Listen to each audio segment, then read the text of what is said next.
Hey everyone, I'm Christina Maggio with Family First Life Solidity. Welcome to Solidity episode 13. And I'm super excited because I have my friend and business partner here with me today, Afroditi Lalaj. How are you doing today, Afroditi? I'm well. How are you? I'm very well. I'm super excited to have you here in the office with us. Thank you for having me. Yes, of course. I appreciate it. I appreciate you. And now let's get right into it. Afroditi, prior to working with Family First Life, well actually, how long have you been with FFL now? Full-time, 5 months. 5 months, okay. Yeah.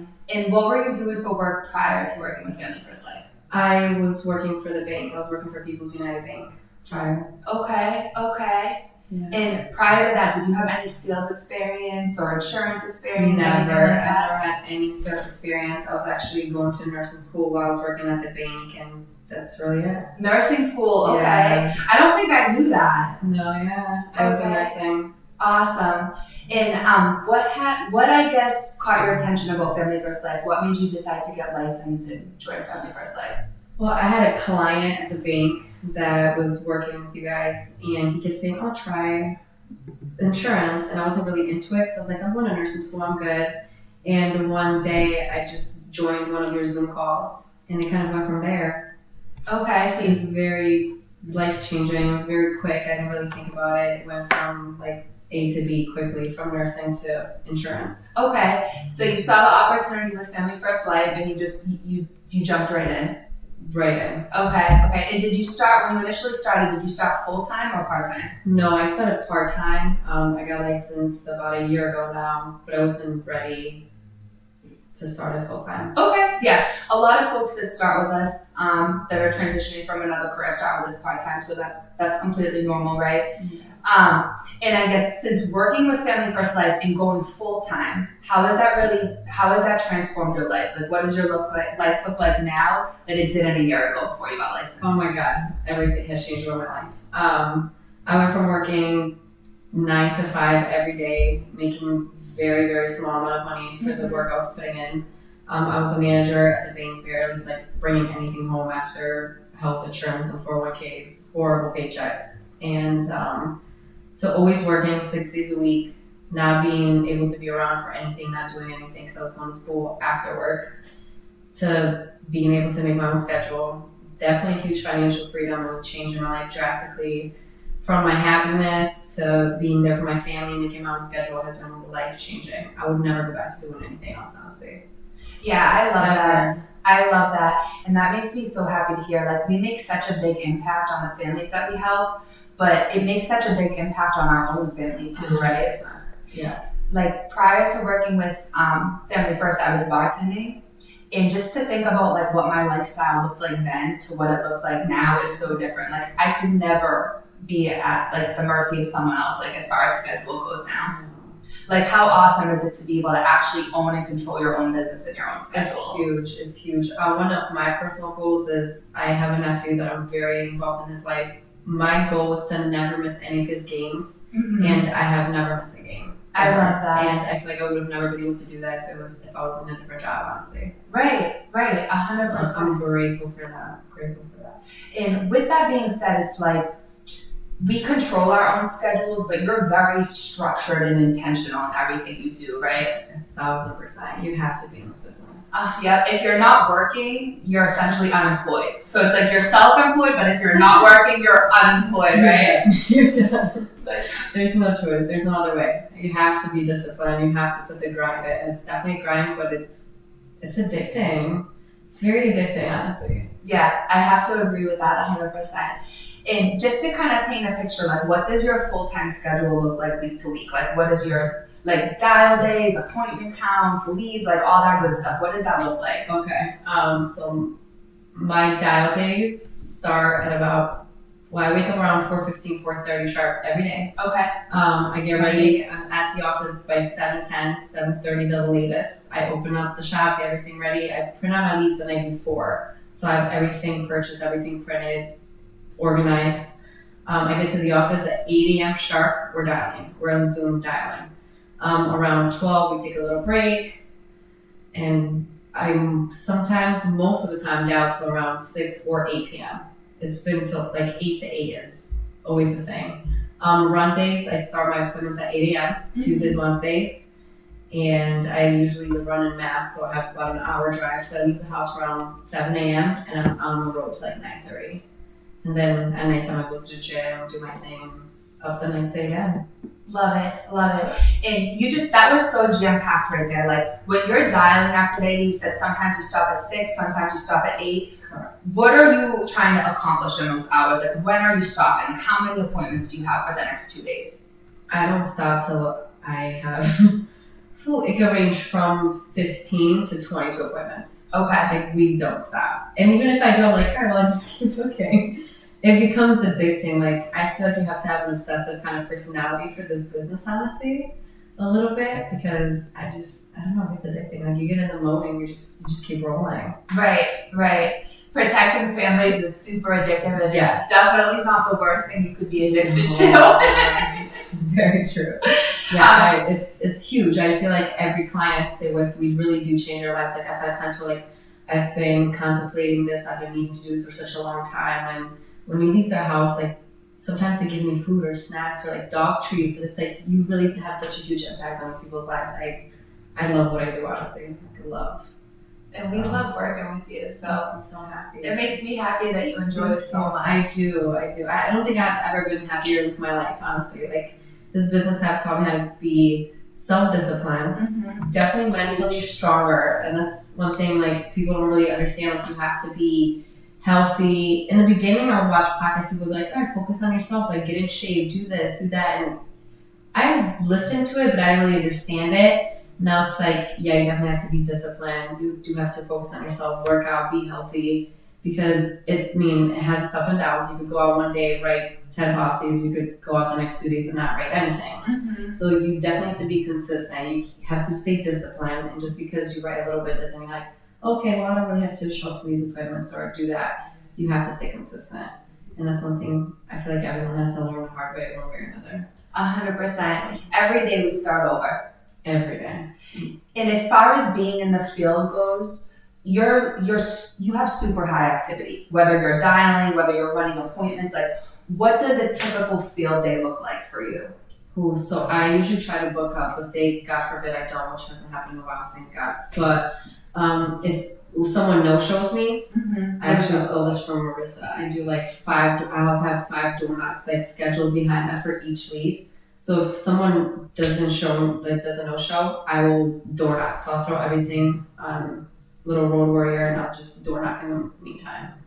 I can't honestly, I'll either book up for the next day if I don't have any appointments or for even the Friday, or I'll reschedule those appointments, or I'll take care of the family right then and there. Yeah, which happened a couple weeks ago. It changed this lady's life. She's like, oh my God, I've been waiting for someone. Mind you, I probably called her like 15 times. Some people just don't answer the phone. And she's like, yeah, come right in. Like, I walked in right through this like window patio thing, and I was like, all right, I'm in the house, cool. But yeah, it's huge. Door knocking is very, very important. I still believe in door knocking. What would you say to a new agent that's scared to door knock? You just have to do it. Like Nike, you just do it. Show up, hey, I'm here for the form, she's on or off. Plus, if you're so kind and genuine, you're smiling, like, you know what I mean? Most people that we sit with, our clients, are elderly, they're home, they're not doing anything, they need help, they want someone to talk to. So if you show up like in a genuine way, wanting to help them, they need that help, so they're gonna let you in. Yeah, 100%. Just do it. Like, if you had to put an average on it, like how much business do you think that you're right now, just to kind of paint a picture, Afroditi is protecting over 20 families a month, right? Correct. How much of your business do you think comes from your door knocks? Probably like 30%. Yeah. Easy. Yeah. I love door knocking, I really do. I live by it. I don't think I ever have a field day where it's like I haven't had to door knock. Ever. Not yet.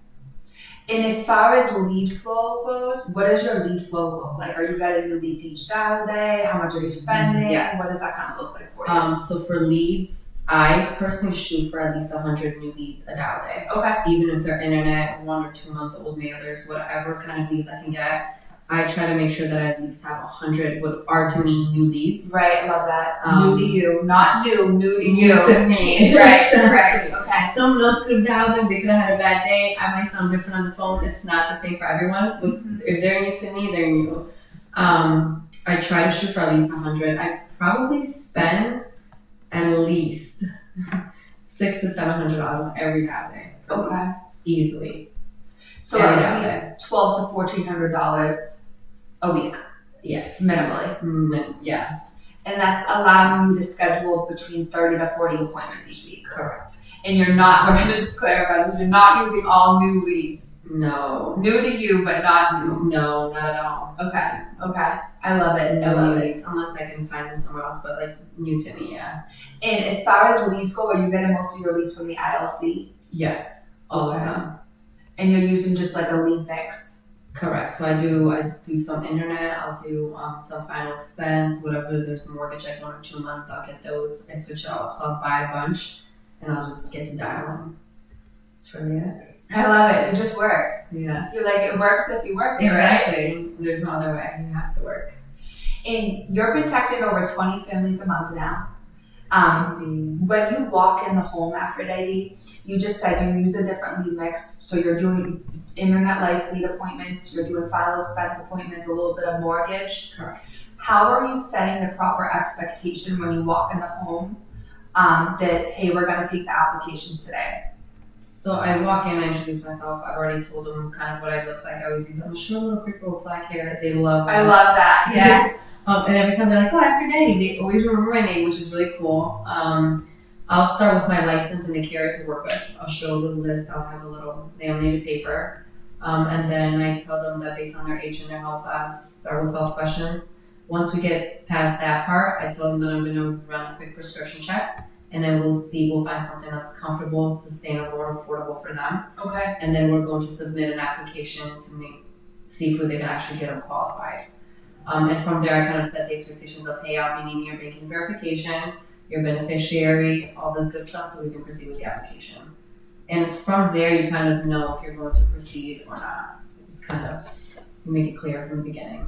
So very assumptive when you walk in. Correct. Okay. In the beginning, I used to start just taking applications and then find out if they had banking information or anything like that. I kind of set my structure way differently now. But with time, you learn and with experience. Like, remember you first told me to get into your first 100 homes? Definitely true. Because after the first 100 homes, it's like, you kind of already know what to expect. It's 100%. Yeah, I like to say, like, after you've been in 100 homes, there's nothing you haven't seen or heard. Yeah. Like, there's only so many objections. Like, you know what I mean? Like, there's nothing you haven't seen or heard at that point. I gotta think about it. I have to talk to my spouse, whatever the case is. So. And, like, I think one of the things that you've always been so good with, and, like, the reason why you're winning at such a high level, and you've only been here full-time for a few months now, is because you're very coachable, and you don't take things personally. Like, you learn from them. Yeah. And you're always striving to get better. Like, you're always asking for feedback. You're calling when you leave the home. You're asking for advice on leads. Like, why is that so important to you? Well, once I started in the business, don't get me wrong, it was definitely difficult in the beginning. You have to get used to it, but everything you start in the beginning is hard. Nothing's ever easy. We adapt to things. So I knew I wanted to grow, watching everyone else around me, like you guys, everyone else in the Northeast. Everyone is growing, and that was my goal. So I don't take things personally, and I'm very, okay, tell me what I'm doing wrong, teach me. I don't try to make me feel good. The harder you're on me, I appreciate it more. I don't like facades, so I'm all for it. Tell me how I can get better, and I go from there. So I've always just strive to get better with everything I do, honestly. I love that, and I think that you saw so many agents doing this at a high level that you knew you could too. 100%. Like going in, I went to the convention last year, and that's kind of where my mindset changed. I'm like, okay, these people are actually doing this. It's real. Right. In the beginning, you're like, this sounds crazy. Like, there's no way. And then you start doing for some weeks, you're like actually doing things, and you're like, okay, no, this is real. Like, I have to keep going. And then it just becomes a big thing after that. 100%. You always say that. Like, it's selling life insurance is a big thing. And I love it. I would never, people are like, oh, you sell life insurance? I'm like, I don't really sell life insurance. I don't feel like I'm a salesperson. I'm like, no, I'm not. I don't feel like a salesperson. So you're just helping families. Yeah. I genuinely love what I do. And it's like, when you have a career, you either just go through the motions and you're just living through what you're doing, or you're actually like living your career. I feel like I'm finally like living my career, and that makes me so happy. I love that. And we didn't touch on this when we were talking about your schedule, but you're always plugged into an office.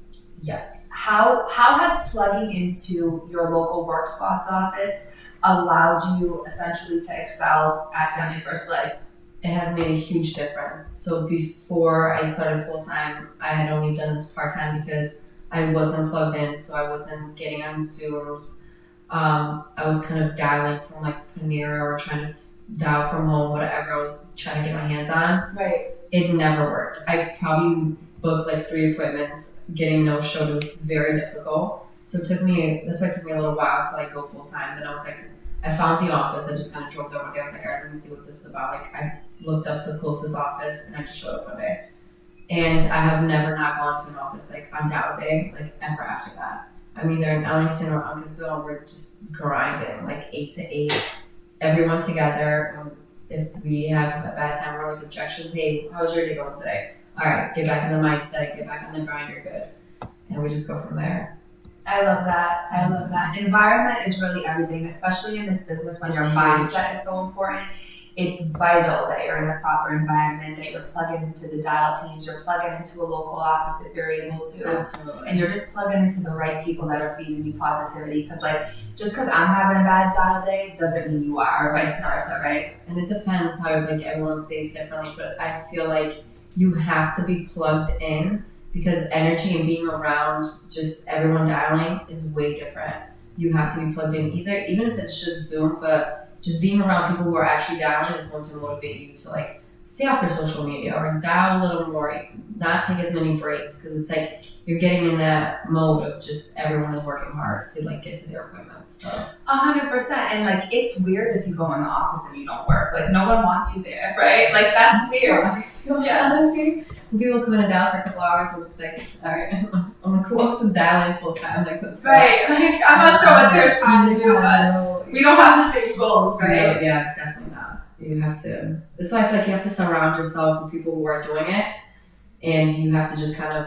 Everyone says the copycat business, 100%. I'll hear what someone else might say in the office. I'm like, I'm going to try that. Like, and it always works. I'll just make a joke out of something, and it works. I love that. I just copy everything I've learned, literally. I love that.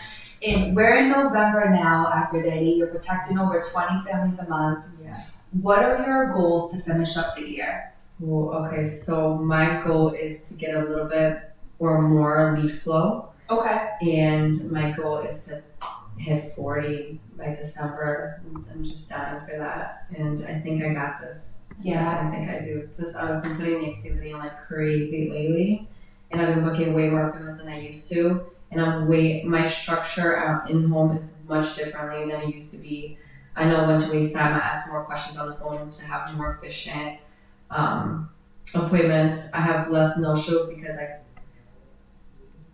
I check in the end. I'm like, all right, well, is there a reason why I shouldn't be home? Like, I have them write down a confirmation code. I kind of challenge them at the end. And you're locking the appointment now. Correct. And I feel like if the more I challenge them at the end, the more they are likely to be there. 100%. You're painting the picture that you're coming over. Correct. Like, what kind of questions are you asking at the end of that phone call to kind of paint that picture? Like, are you asking about like the doorbell, the parking? What is it? Exactly. So I ask them if they have any pets. I'm like, do you have a dog? I love that. Okay. And if they do, I always take the pet's name down because I'm a crazy dog lover. I have my dog, it's like my child. So if I show up to someone's home and I know their dog's name, they're already like, oh my gosh, remember my dog's name. Like, that's important.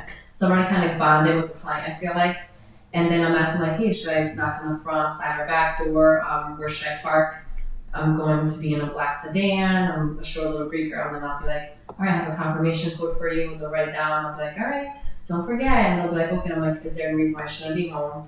Do you have anything else going on that you shouldn't be there? And they usually say, no, I'll be here. And I kind of just tie down with the smaller questions. I love that. I love that. So I kind of try to paint a picture in their head of like, all right, my car will be black. I'll be parking here. I'll have a badge on, like what I look like. And I feel like they're already picturing that before I get there initially. 100%. You're painting the picture that you're coming over and you're building trust, right? Correct. Yeah, that's super. And I always make little jokes on the phone. Like if they say they're divorced, I'm like, happily as they say, and they'll kind of laugh. I love that. Okay. Little jokes. And But I feel like small things like that, they're like, alright, she's genuine, she's not like a robot, it's not transactional. Because I mean, this is life insurance. People have to genuinely trust you. Like, they're giving you families' names, you know, social. It's like, it's important for them to actually like genuinely trust you. Right. So you have to be genuine in this business. You really do. I love that. I love that. No, that's so important. And there's no doubt in my mind that you're going to be protecting over 40 families a month before you know it. Attitude and activity is everything in this business, and you have both going for you. Absolutely. And Aphrodite, if someone wanted to connect with you to work with Family First Life, what's the best way to reach you? Okay, so usually I do a lot of my work on social media. My Instagram is AFRODITI_222, Aphrodite. And my phone number is 860-914-0025. Anyone at any time can reach out to me. If you're looking to join the business, there's no one better to join with than Aphroditi. Definitely reach out to her on Instagram or feel free to call her or text her. Thanks for joining us today. I hope you have a great day and catch us on the next episode, Solidity episode 14.